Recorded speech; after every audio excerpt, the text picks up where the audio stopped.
크리스마스 해보시겠습니다. 예. 메리라는 게 즐거운 그런 기쁨이라는 뜻이잖아요. 네. 바로 그리스도께서 오신 날은 이 세상에서 가장 즐겁고 가장 기쁜 날입니다. 오늘 그 날이 어떤 의미인지, 그 날이 왜 우리에게 주어졌는지 오늘 미가서 5장 1절 2절 말씀을 가지고 우리가 함께 나눠볼 것입니다. 우리 같이 두 절이니까 함께 합독하시겠습니다. 같이 읽겠습니다. 시작. 딸 군대여, 너는 때를 몰지라도 그들이 우리를 애워쌌으니 막대기로 이스라엘 재판자의 뺨을 치리로다. 베들레헴 에브라다야, 너는 유다 족속 중에 작을지라도 이스라엘을 다스릴 자가 내게로 나올 것이라. 그의 근본은 상고에 있고 영원에 있느니라. 아멘. 잠시 기도하겠습니다. 하나님 아버지, 미가서 5장 1절과 2절을 가지고 오늘 주님의 탄생에 대해서, 그 기쁜 소식에 대해서 같이 나눕니다. 주님께서 우리의 마음을 열어주시고 이 생명의 말씀이 우리의 영혼을 충만케 해주시며 우리 영혼에 또한 예수 그리스도의 놀라운 은혜가 부어지도록 성령님이 역사해 주시옵소서. 예수님의 이름으로 기도드립니다. 가장 작은 곳 베들레헴, 그러나 가장 큰 사랑이 나타난 곳이라는 제목을 잡아봤습니다. 여러분, 미가서는요, 미가가 사역하던 시기를 예언서로 소선지서 중에 한 장으로서 이렇게 쓴 곳이죠. 미가가 사역하던 시기에는 유다의 세 왕이 왕권을 바꿔가며 유다를 통치하고 있었습니다. 미가서 1장 1절 한번 같이 한번 읽어볼까요?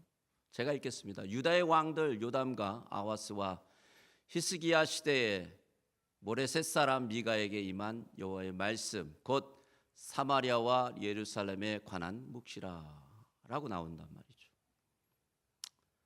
그러니까 요담과 아하스와 히스기야 시대 때까지 미가가 사역을 한 것이에요. 요담은 어떤 사람이냐?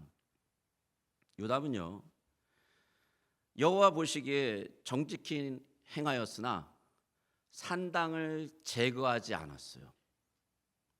이 산당 제거하지 않으면 항상 우상 숭배가 거기서 이루어졌거든요. 근데 산당은 제거하지 않았어요. 그러니까 영적으로 이 부패한 징조가 계속 나타났고요. 우시아라는 자기 아버지의 뒤를 이어 통치하며 국가 권력을 유지하려고 했는데, 국력을 유지하려고 했는데 영적으로 이렇게 망가지니까 국가가 점점 약해지기 시작했어요. 그러다가 요담이 아하스, 자기 아들에게 왕권을 넘겨줬습니다. 아하스는요, 유다 왕 중에 정말 손꼽힐 정도로 악한 왕이었습니다. 아하스로 넘겨주시겠어요? 아하스는 너무나 악독한 왕이에요. 최악의 악이에요. 최악. 여호와를 버리고요, 바알을 섬겼고요, 심지어는 자기들의 아들을 불 가운데로 지나가게 하는 이 몰렉이라는 신, 이 아주 끔찍한 신이죠. 인신제사를 받는 신인데 그 신에게 제사를 드렸던 아주 최악의 왕이었습니다. 최악의 왕. 그러니까 당연히 국가적으로는 어떻게 되겠습니까? 위기를 맞죠. 하나님 벗어나서 그렇게 막 사는데요.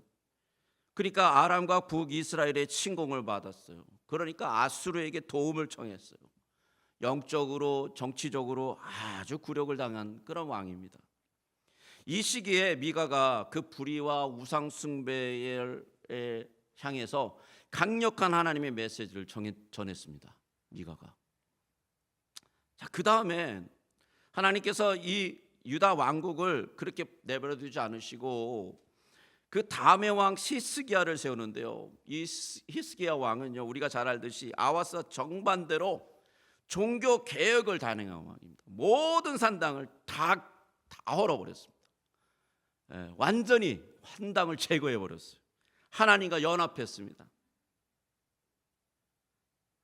미가의 예보와 경고와 그 예언의 말씀을 가지고 히스기야는 회개하고 개혁을 했던 그런 왕이에요.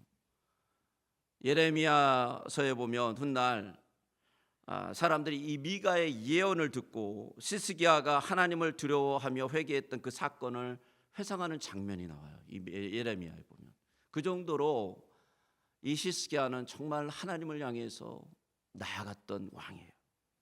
이럼에도 불구하고 유다는 결국 하나님보다 세계 열강의 힘을 더 의지하고 눈에 보이는 군사력과 그런 어떤 나라들의 그 위엄과 통치와 이런 걸 더 왕들의 그 통치 힘과 능력과 이런 거를 더 의지했어요. 더 믿었어요. 그 결과 북이스라엘은 BC 8세기 그러니까 700 몇 년이죠. 아수르에게서 멸망당하고요. 그리고 나고 이 최정방을 맡아줬던 북이스라엘이 사라지니까 바로 남유다가 이제 공격을 받잖아요. 그러니까 이 남유다, 유다도 멸망의 위기에 잡혀 있던 그 상황이었습니다. 이런 상황에 미가서 5장이 선언된 것입니다. 그래서 이 미가서 5장 1절은요 예루살렘의 치욕에 대해서 말합니다. 예루살렘의 치욕. 이 예루살렘의 치욕을 어떻게 표현하냐면 이방의 재판관이 철장으로 뺨을 치리라 라는 말씀을 한단 말이에요. 그러나 미가서 5장 2절에는 그러한 치욕의 한복판에서 하나님께서 약속하신 메시아가 오셔서 그 치욕을 다 씻어내겠다라는 이 미래적인 영광과 구원과 승리에 대해서 선언해 주시는 것이죠. 미가서 5장 1절과 2절은요 하늘과 땅이에요. 1절에는 이방 민족에게 그들의 통치자가 뺨을 맞을 정도로 아주 약하고 연약하고 무너진 그런 나라의 모습이지만 미가서 5장 2절에는 그 모든 것을 회복시키는 하나님의 영광스러운 미래가 약속되어 있다라는 것이죠. 자, 그럼 이 멸망의 시기, 이 절망의 시기에 어떻게 이 메시아의 약속, 미래의 영광스러운 구원과 승리가 이루어집니까? 2절을 같이 한번 읽어볼까요? 같이 읽겠습니다. 시작. 베들레헴 에브라다야, 너는 유다 족속 중에 작을지라도 이스라엘을 다스릴 자가 내게서 네게로 나올 것이라. 그의 근본은 상고의 영혼에 있느니라. 2절을요 우리가 자세히 살펴볼 것입니다. 첫 번째 살펴봐야 될 것은 베들레헴이라는 지명이 나옵니다. 베들레헴, 에브라다. 베들레헴과 에브라다는 같은 곳이에요. 베들레헴은 우리가 너무 잘 아는 지역이죠. 그 뜻은요 하나님의 떡집이라는 뜻이에요. 이름이 너무 좋죠. 2절에 그 떡집에 이스라엘을 다스릴 자가 나올 지역이라는 예언이 주어졌어요. 그러나 여기에 이렇게 좋은 이름에 걸맞는 아름다운 일들이 이 베들레헴에서 일어난 것만은 아니에요. 사실 이 베들레헴은요 라헬과 연관되어 슬픔과 죽음의 장소였습니다. 베들레헴이 성경에 처음 등장한 것은요 바로 야곱의 아내 라헬의 죽음과 관련이 있습니다. 야곱의 일행이요 베델에서 이제 떠나 이 이게 베들레헴이 험한 산지거든요. 조금. 근데 그곳을 이렇게 지나가다 보니까 산이 막 울퉁불퉁하니까 그 아기를 낳아야 되는 그 라헬이 막내 베냐민을 낳다가 난산을 한 거예요. 난산. 그래서 그 난산으로 죽었어요. 그렇게 원했던 아들, 첫째 요셉을 보고 나서 둘째를 그렇게 원했잖아요. 그래가지고 자기 시녀도 주고 그 레아와 이 경쟁이 붙어가지고 아들 하나 더 얻기 위해서 그렇게 노력을 했는데 그 아들을 가졌는데 그 아들을 낳았는데 그만 죽어버린 거예요. 둘째 아들을 낳고 바로 죽어야 했던 그녀의 슬픔과 아픔이 얼마나 죽으면서 얼마나 슬펐을까요? 그녀가 길가에 장사되었고요. 오늘날까지도 라헬의 묘는 베들레헴을 상징하는 그런 장소로 남아 있습니다. 또한 그 사랑하는 아내잖아요. 이 야곱은요 라헬밖에 몰랐잖아요. 라헬만 사랑했잖아요. 라헬을 위해서 10년, 14년을 그냥 인생을 그냥 다 허비했던 사람 아닙니까? 그러니까 이 아내가 거기서 죽어서 묻혔으니 야곱의 슬픔이 그곳에 깃든 곳이죠. 또한 에브라다는 슬픈 곳입니다. 죽음이 깃들어 있는 곳입니다. 이곳은요 나중에 예수 그리스도께서 아기로 태어났는데 그것을 알았던 헤롯이요 이 지역에 군대를 보내가지고 아기들을 그냥 제노사이드 무참한 학살을 벌였던 곳이에요. 그 죽음과 슬픔이 절망이 얼마나 가득하겠습니까? 그러니까 이것을 이렇게 표현해요. 시적으로 라헬의 위로를 받기를 거절했다라고 표현하잖아요. 얼마나 슬펐으면 위로받기를 거절했을까요? 여러분 누군가 우리를 진심으로 위로하지만 정말 진심이 느껴져요. 근데 그 위로가 정말 위로가 되지 않을 만큼 우리 아픔과 슬픔이 커서 그 위로가 자동적으로 거절되었다라는 의미잖아요. 거절되었다. 얼마나 그 아픔과 슬픔이 컸으면 그 정도로 뼈에 사무치는 아픔과 슬픔이 존재하던 곳, 좌절과 절망의 그림자가 덮였던 곳이 바로 이 베들레헴이라는 곳이죠. 사무엘상에서 보면 베들레헴은요 다윗의 왕의 고향이었습니다. 베들레헴에 다른 이 닉네임이 있는데 다윗의 동네. 다윗의 동네라는 명칭은요 언제서부터 붙었냐면 선지자 사무엘이 하나님의 명령을 받고 베들레헴에 가서 이세 집에 방문해요. 그리고 막내 아들 다윗에게 기름을 붓고 이스라엘의 차기 왕으로 세운 것과 연결이 됩니다. 이게 여러분 이것이 얼마나 축복입니까? 왕으로 세움을 받는 아주 기가 막힌 일이잖아요. 근데 그 축복을 받았는데 현실에서는 어떻게 되죠? 그 일로 인해서 도망자가 된단 말이에요. 도망자.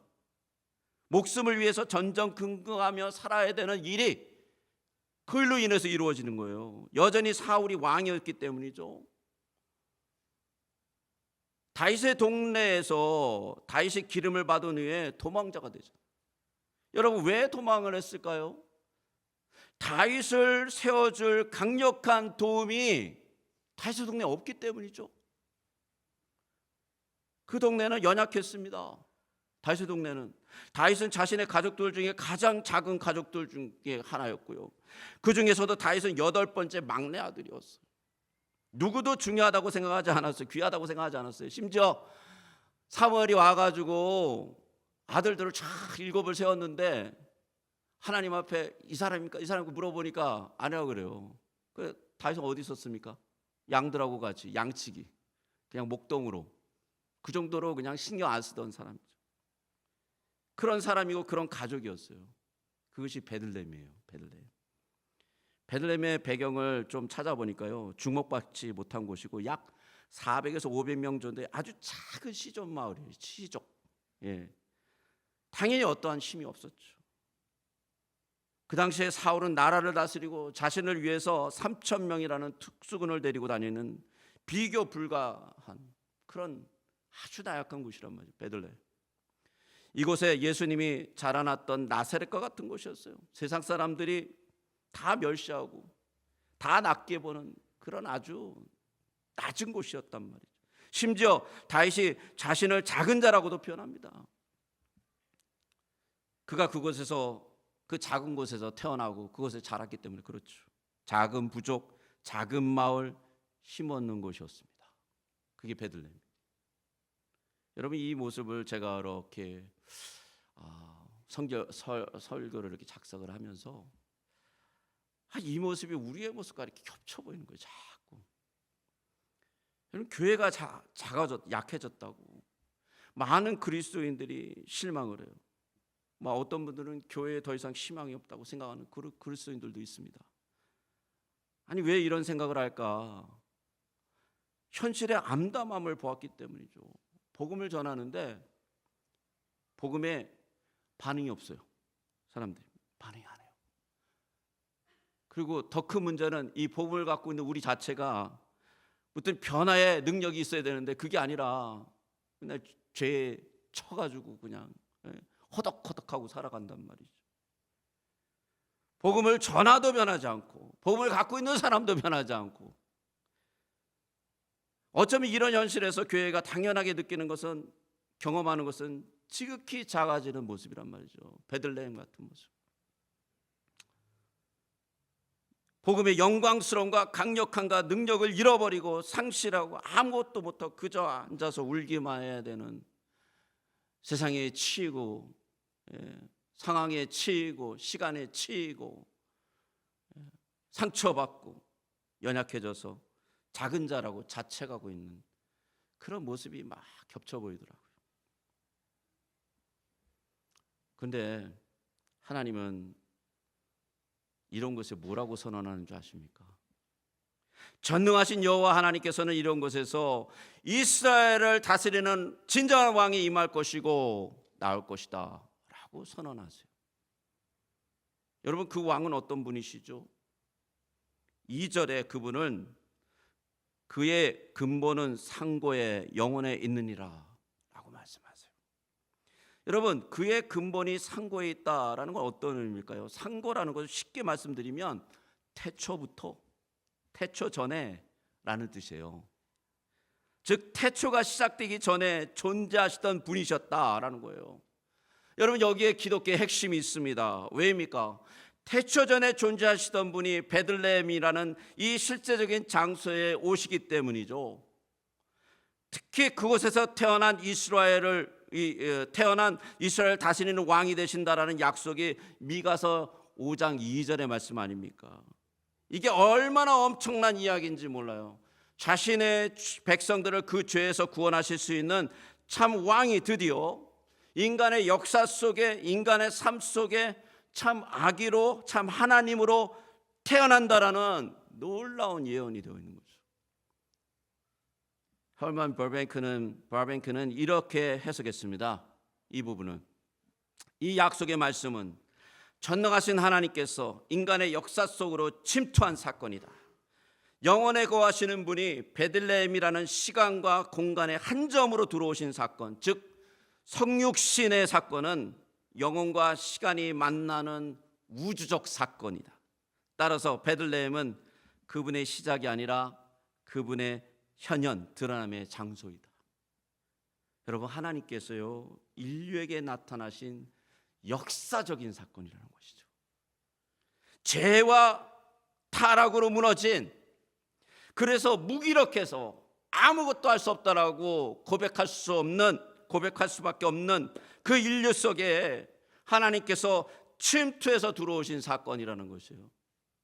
놀랍게도 이것이 성탄의 소식이에요. 모든 죄인들이 하나님의 은혜 속에 유일한 복된 소식을 받고 이제 더 이상 그 죄가 역사하지 못하도록 하신다라는 놀라운 복음의 소식이죠. 이와 같이 예수 그리스도가 성령에 의해서 우리의 인생 속에 나타나시면 그분의 영원한 시간이 우리의 영혼 속에 시작됩니다. 베들레헴에 바로 하나님이 임하셨듯이 예수 그리스도께서 성령에 의해서 우리 영혼에 들어오시면 바로 영생이 시작되는 거예요. 그것이 바로 성탄의 의미이죠. 그분의 통치가 시작되는 거예요. 그분의 은혜가 흘러가기 시작하는 것입니다. 그분의 사랑이 우리를 붙잡고 만드시고 일으키시며 힘을 주신다는 것이죠. 이렇게 엄청난 놀라운 소식인데 예수님이 진짜 이 베들레헴에 오셨어요. 미가서 이후에 몇천 년 후에, 몇천 년 후가 아니죠, 몇백 년 후죠. 죄송합니다. 많은 사람들이 이 진정한 왕을 그런데 맞이하지 않아요. 마태복음 2장 2절에서 4절 말씀 우리 같이 한번 읽어보겠습니다. 시작. 유대인의 왕으로 나신 이가 어디 계시냐? 우리가 동방에서 그의 별을 보고 그에게 경배하러 왔노라 하니 헤롯 왕과 온 예루살렘이 듣고 소동한지라. 4절도 보여주셔야죠. 왕이 모든 대제사장과 백성의 서기관들을 모아 그리스도가 어디서 나겠느냐 물으니, 그랬더니 서기관들이 얘기하죠. 베들레헴입니다. 미가서에 나와 있습니다. 얘기하죠. 헤롯 왕이요, 이 소식을 듣고 발작 그래서 발작. 소동에 있다 그러죠. 이 소동이 이게 발작이거든요. 발작을 일으켰어요. 헤롯이 이렇게 반응한 건 당연해요. 왜입니까? 그는 권력에 미친 자입니다. 그래가지고 심지어 자신의 권력을 넘보는 자신의 아들을 죽이고 아내를 죽이고 처형해 버렸어요. 아기 예수를 죽이기 위해서 무차별 학살을 벌였던 자였죠. 헤롯이 발작했다라는 것을 충분히 이해합니다. 그건 맞는 얘기죠. 그런데 왜 예루살렘이 같이 발작을 한 것일까요? 여기 보면 헤롯과 온 예루살렘이 듣고 소동한지라 같이 발작을 한 거예요. 아니, 메시아가 오실 것을 준비 못해서 그랬을까요? 죄 가운데 범죄로 하루하루 살아가고 있어서 그랬을까요? 자신들의 삶이 너무 평안한데 지금 오시는 것은 자신들의 기득권과 유익이 사라질까 봐 이렇게 발작했을까요? 무엇 때문이실까요? 왜 이렇게 깜짝 놀래고 예수님이 오는 것을 거부하고 있는 것일까요? 나중에 예수님이 사역을 시작했을 때 이들의 반응을 보면 그것이 잘 나타납니다. 자신들의 기득권과 이득을 최고로 만들어주는 메시아를 기다렸는데, 그들의 지위를 더 견고하게 줄 메시아를 기다렸는데, 그런데 예수 그리스도께서는 그들의 기득권과 이득과 그들의 복지와 지위를 위해서 십자가에 못 박혀 죽으시지 않으셨던 거죠. 하나님의 나라와 하나님의 통치가 진정으로 이루어지고 그 나라에 합당하게 행할 진정한 예수 그리스도의 제자들을 위해서 십자가에 못 박혀 죽으셨어요.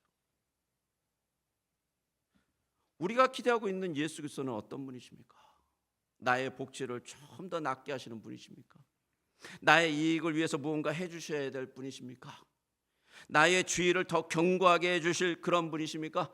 나를 조금 부하게 하셔서 이 세상에서 좀 평안하게 풍부하게 살게 하실 그런 분이십니까? 이런 분을 기다린다면 죄송하지만 그분은 진정한 예수 그리스도를 만날 수 없습니다. 왜인 줄 아십니까? 그리스도는 이렇게 이 땅에 임하지 않으셨어요. 또한 그렇게 살아가지도 않으셨어요. 그분의 사역 속에는 이런 모습이 단 하나도 안 보였습니다. 예수 그리스도가 이 땅에 어떻게 임하셨습니까? 누가복음에 보면 만왕의 왕 만군의 주가 이 땅에 오실 때 변번한 장소도 없이 말규 속에서 태어나 그 인생이 시작되었다라는 것이요. 누가복음 2장 7절 같이 한번 읽어볼까요? 시작. 첫 아들을 낳아 강보에 싸서 구유에 누였으니 이는 여관이 있을 곳이 없음이로라. 이것이 무엇을 보여주고 있는 것일까요? 하나님이 심심해서 이렇게 태어나셨습니까? 아니에요. 바로 그리스도의 첫 이 땅의 임재가 이런 모습이라는 것이에요. 이렇게 임하신 분은 어떤 일을 하신 것 같습니까? 어떤 목적을 가지고 살아가셨을 것 같으세요? 또한 이런 예수가 그리스도를 따라 이런 예수 그리스도를 따라 산다라는 그리스도인들은 어떤 삶의 목적을 가지고 살아야 될까요? 많은 질문을 던지게 하는 탄생이시죠. 그리스도가 임하시면 여러분 모든 것이 회복될 줄 믿습니다. 맞아요. 저주가 축복으로 변해요. 사망과 죽음이 사라집니다. 생명이 시작돼요. 무너진 것이 셋이 서게 됩니다. 좌절과 절망으로 인해서 모든 소망이 다 사라진 곳에 새로운 싹이 돋습니다. 왜입니까? 그리스도 그분 자체가 생명이고 길이고 빛이고 구원이시기 때문이죠. 그런데 이런 분이라는 것을 알면서도 강보에 쌓여 말밥통 속에 누이신 예수 그리스도는 외면해버린단 말이에요. 외면. 이렇게 태어나시기로 작정하신 하나님의 뜻은 무시된단 말이죠. 여기서 생명이 시작되고 있는데도 말이죠. 여기서 참 소망이 시작되는데 그것을 외면해버린단 말입니다. 그리고 그 길로 가기를 거절해요. 왜요? 예수님께서 그 길이 어떤 길이라고 그랬습니까? 좁은 길, 협착한 길, 인기 없는 길, 어려운 길이라고 얘기했기 때문이죠. 여러분, 베들레헴은요 참 많은 스토리가 있어요. 근데 그 중에 아주 귀한 스토리가 하나 있습니다. 그게 뭐냐면 구약에 나타난 복음의 이야기예요. 우리가 잘 알듯이 룻기에 나오는 이야기입니다. 나호미와 룻과 보아스의 이야기. 흉년을 피해서 모압으로 떠났던 아비멜렉과 나오미, 그리고 그 두 아들의 이야기죠.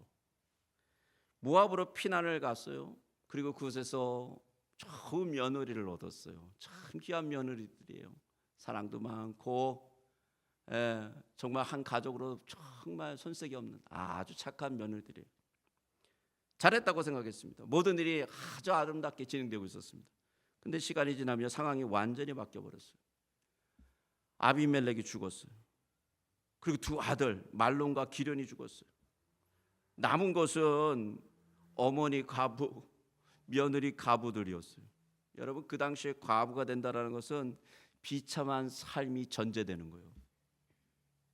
모든 부를 잃어버리고 살아간다는 게 정말 어려웠습니다. 모압에서 세 여인이 정말 비참한 삶을 살았을 거예요. 어려웠어요.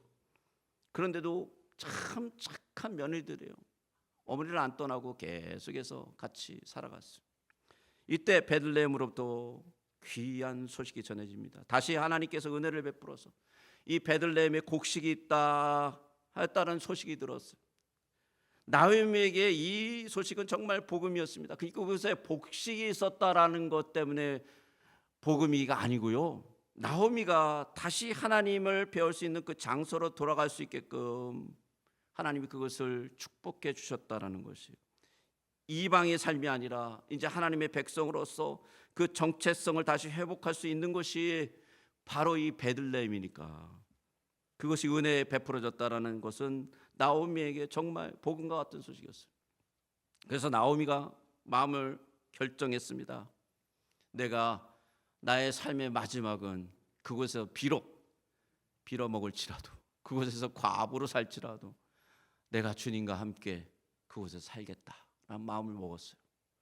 그리고 그 베들레헴, 하나님의 떡집, 그곳으로 나가기 위하여 두 며느리에게 다시 모압 장소로 돌아가라고 권면했습니다. 첫 며느리 오르바 이 권고를 듣고 바로 안 떠나고요, 어떻게 하든지 시어머니와 같이 살아보려고 그랬는데 이 어머니의 권고를 듣고는 결국에 자기 아버지 집으로 돌아가서 아마 제가 해서 살았을 것입니다. 이 나오미가 가면서 다시 제가 하라 그랬거든요. 아주 젊으니까. 그러나 이 둘째 며느리인 룻은요, 시어머니를 죽기까지 쫓겠다고 고백합니다. 그러면서 뭐라 그러냐면 시어머니의 하나님이 나의 하나님이다 라는 시당의 고백을 던집니다. 그 진정성을 보고 룻과 함께 베들레헴으로 돌아옵니다. 근데 이제서부터 문제가 벌어지죠. 베들레헴이 작은 마을이잖아요. 우리가 금방 나눴듯이 아주 작아요. 이웃과 이웃이 다 알고 있어요. 그래서 이곳에서 나오미가 아비멜렉과 결혼하고 떠날 때 기분으로 떠난 것을 다 봤단 말이에요. 근데 돌아올 때는 홈리스로 돌아왔네. 근데 홈리스가 꼬리 하나를 달고 돌아왔어요. 홈리스가 하나도 꼬리 하나 달고 오면 이게 얼마나 비참한 모습입니까? 그것도 이방 여인이에요. 자기 며느리인데 가부 둘 베들레헴에 돌아와서 할 수 있는 일이 무엇입니까? 아무것도 없어요. 다른 밭에 가서 추수의 나라를 하나씩 하나씩 줍는 일밖에 없습니다. 나오미 늙었죠. 못해죠. 그리고 하루 종일 그 허리도 피지 못하고 고된 노동을 해야 될 사람은 룻이에요. 룻이 결심을 했습니다. 시어머니를 모시고 살겠다고. 그리고 이 하나님의 이 백성들, 하나님, 나오미가 섬기는 하나님에 대해서 놀랍게도 이 시어머니에게 좋은 제자 훈련을 받은 것 같아요. 그래가지고 이 하나님과 함께 해보겠다고 온 거예요. 결국 룻이 모든 것을 잘 책임져야 될 상황입니다. 이방 여인이라는 손가락질을 받았을 거예요. 일단 무시받았고요, 차별받았고요. 특히 이스라엘 사람들은요, 이방 사람들을 개처럼 취급했으니까 그 사회 속에서 들어가 시어머니를 돌보고 산다라는 것이 얼마나 힘들었을까요? 얼마나 힘들었을까요? 얼마나 따가운 눈총들이 자신을 훑어보고 있을까요? 자신을 온전히 희생한다고 생각하지 않으면 절대 불가능한 일이죠. 그녀는 베들레헴에서도 지극히 약하고 연약한 자고 천덕꾸러기였고 배척받는 이방인이었어요. 어떠한 희망도 없어요. 평생 노동과 다른 사람들의 돌봄으로 살아가야 되는 불쌍한 과부였습니다. 그러나 그럼에도 불구하고요, 룻은 정말 자기를 희생하고 모든 멸시와 무시와 차별을 넘어서 최선을 다해서 이 시어머니를 섬기로 작정했어요. 작정. 그것이 평생 그렇게 살지라도 전혀 자신의 결정에 대해서 회의하거나 실망하지 않았다는 거죠. 여러분, 우리는 얼마나 그리스도를 살면서 많은 회의와 실망과 좌절에 빠집니까? 그리스도의 사랑을 받으면서도 얼마나 많은 것을 요구합니까? 얼마나 많은 시간에 그리스도의 마음을 아프게 합니까? 한 번도 제대로 신뢰해 주지 못하고 믿지 못하고 그 사랑에 대해서 제대로 반응하지 못합니다. 룻은요, 굳굳하게 자신의 발걸음을 뚜벅뚜벅 걸어갔습니다. 이때 보아스가 나타납니다. 은혜를 베풀 사람이죠. 그는 베들레헴의 아주 유명한 자였습니다. 그리고 또 나오미의 친족이었어요. 그는요, 룻을 자세히 관찰하고 있었습니다. 룻에게서는 베들레헴의 처녀들의 그 도도함과 그 자랑이 없었습니다. 그녀에게는 하나님을 향한 믿음과 시어머니를 향한 진정한 사랑이 그 마음이 충만했습니다. 어쩌면요, 보아스가 결혼을 할 나이를 훌쩍 넘겼음에도 결혼을 하지 못하고 있었던 것은 이 희생적 사랑이 없는 도도한 이스라엘의 처녀들에 대해서 식상했을 수도 있습니다. 그런데 보아스는 룻에게서 이 진정한 희생의 사랑을 보았어요. 생명을 위해서 자신을 희생하는 진정한 사랑을 놀랍게도 보았어요. 그리고 그것이 그의 눈을 멀게 했습니다. 그의 심장을 뛰게 했어요. 우리는 그리스도의 희생적 사랑을 다 받았습니다. 만약 그리스도인이라고 하면서 우리 영혼에 그 희생적 사랑이 없다면, 아직 그 희생적 사랑이 무엇인지 경험하지 못했다면 여러분 참 그리스도인이 아니죠. 그리스도가 이 땅에 아기로 오신 것은요, 바로 그 희생적 사랑을 온전히 이루기 위해서죠. 그 사랑이 단지 그리스도께 머물러 있는 것이 아니라 그 사랑이 전가되어 우리의 심장과 영혼 속에 그리스도의 사랑이 머물게 하기 위해서 이 땅에 오셨잖아요. 베들레헴에서요, 룻이 사랑이 보아스의 영혼을 흔들어 놓았습니다. 그리고 그 사랑이 보아스를 붙잡고 있었어요. 이 사건은요, 놀랍게도 몇백 년 후에 그리스도께서 이 베들레헴에서 태어나서 예수 그리스도의 십자가의 사랑이 모든 그리스도의 제자의 영혼을 흔들어 놓았고요, 또한 그들의 영혼 속에 거하게 하신 이 이야기와 너무나 똑같은 맥락의 이야기, 너무나 똑같아요. 저는 이 설교를 준비하면서 감동이 되더라고요. 여러분이 가장 작은 자라도 상관없습니다. 여러분이 룻처럼 베들레헴처럼 나약한 존재라도 상관이 없습니다. 여러분이 베들레헴처럼 무력함과 좌절에 쌓여 있어도 상관없습니다. 여러분이 라헬처럼 버림받고 멸시받고 좌절해서 슬픔에 빠져 있어도 상관없습니다. 만약 여러분의 마음속에 그리스도의 사랑이 흐른다면, 이 사랑이 당신의 영혼을 붙잡고 있다면, 당신은 이 세상 속에서 그리스도의 사랑이 충만하게 나타나는 놀라운 사람이 될 것입니다. 만약 당신의 영혼이 그리스도의 사랑으로 해서 충격을 받고 그 사랑에 잡힌다면 여러분이 이 세상의 능히 감당할 수 없는 자가 되어버릴 것입니다. 그 사랑으로 말미암아 이 세상을 뒤집어 놓을 사람들이 된다라는 것이에요.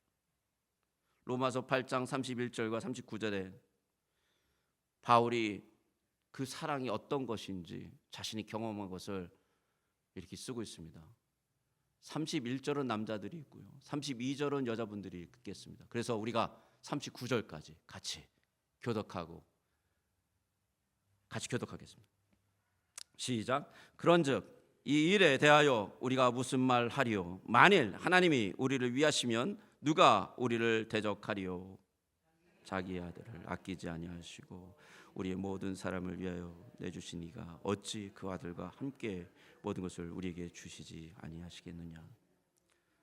누가 능히 하나님께서 택하신 자들을 고발하리요? 의롭다 하신 이는 하나님이시니 누가 정죄하리요? 죽으실 뿐만 아니라 다시 살아나신 이는 그리스도 예수시니 이는 하나님이 우리 편에 계신 자요 우리를 위하여 강구하시는 자신이라.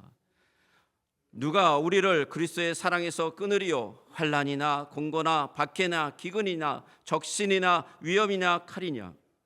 기록된 바 우리가 종일 주를 위하여 죽임을 당하게 되며 도살할 양과 같이 여김을 받았으나 그가 같으리라. 그러나 이 모든 일에 우리를 사랑하시는 이로 말미암아 우리가 넉넉히 이기느니라.